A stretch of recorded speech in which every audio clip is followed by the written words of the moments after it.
Hi guys, so now I'll be going into finance. So I had already pulled up finance because I was working on a little bit of debugging before this, and um, so yeah, so now we're just gonna like register and you can see what happens. Say I want to register with the username um, David, right? And if I want the password to be hello and hello, it can't work because part of my like personal feature was that I figured out how to get it so that it looks to see if there's any digit in the string password, and if that doesn't exist, then it's gonna get render this apology thing.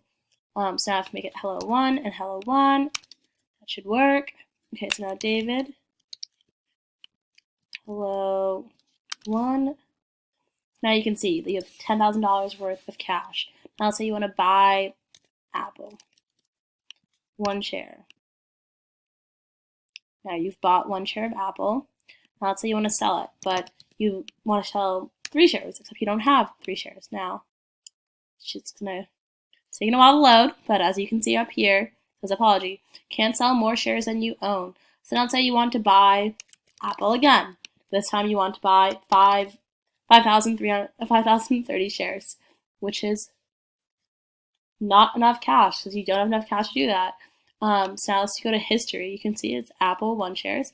Let's say you want to buy a share of Facebook,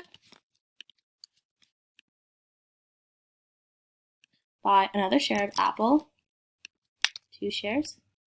So now you see this is indexed like your real home page, and you can see it's been updated.